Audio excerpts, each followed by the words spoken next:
Écoutons ce que nous dit Michel Rivasi. Nous n'avons pas l'habitude d'écouter les députés, mais vu les incidences de cette façon de communiquer, il est normal que nous vous la communiquions. On va augmenter la consommation d'énergie, on va multiplier les antennes relais au moins d'un facteur 10 et on va multiplier aussi toute la problématique de la surveillance.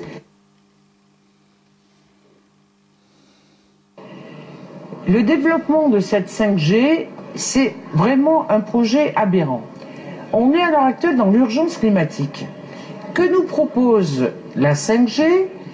Il nous propose justement une surconsommation, puisque c'est un projet des industriels. Ils veulent transformer complètement les appareils, ils veulent changer complètement les smartphones, ils veulent nous faire une société complètement interconnectée, et le bénéfice, il est pour les industriels. Ils parlent compétitivité, ils parlent vitesse de communication, mais ils ne parlent absolument pas de bien-être. C'est un problème de cybersécurité. On n'aura jamais vécu et on vivra une société qui sera tellement connectée qu'on va surveiller les individus. Et ça va à l'encontre de notre vie privée. Un des éléments qui nous pose problème, on développe la 5G et quand on demande où sont les études sanitaires, où sont les études sur la biodiversité, ben, il n'y en a pratiquement pas. Sur la santé, on sera avec des fréquences qu'on n'utilise pas à l'heure actuelle et il n'y a pas d'études de santé qui vont de pair. Sur la biodiversité, on voit, il y a eu une étude sur les insectes qui montre que ça va augmenter la température au niveau des insectes, notamment des abeilles. Et sur les arbres, on s'aperçoit que si une ville, il y a énormément d'arbres, eh ben les arbres arrêtent à 90% les fréquences. Donc ça veut dire qu'il va falloir couper les arbres au niveau de la ville, ce qui va à l'encontre du réchauffement climatique. Et un dernier argument pour dire non à la 5G, c'est le problème des satellites.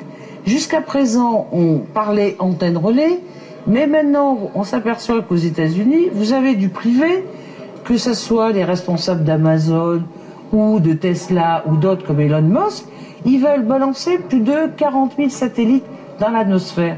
Et là, d'une part, ça entraîne une pollution au niveau de l'atmosphère, qui est quand même un bien commun, et en plus, si ces satellites vont fournir Internet au niveau de la population, à ce moment-là, il y aura une irradiation de plus en plus importante. Et les astronomes disent qu'il y aura une pollution par rapport à l'observation des objets célestes. Et puis aussi, il y aura des perturbations au niveau des météorologues. Donc, franchement, ils sont en train, les industriels, sous couvert de compétitivité et de progrès, soi-disant, scientifiques et technologiques, ils sont en train de pourrir notre environnement. Eh bien, on a la possibilité, nous les consommateurs, de dire non. On va augmenter la consommation d'énergie. Pour terminer, de toute façon, la solution, la conclusion, c'est que ce sont les citoyens qui sont les maîtres. Or, si nous sombrons, si nous sommes promus à devenir des esclaves et même à disparaître sur cette terre, eh bien, ce sera notre faute. Comme d'habitude, n'allons pas nous plaindre. Agissons.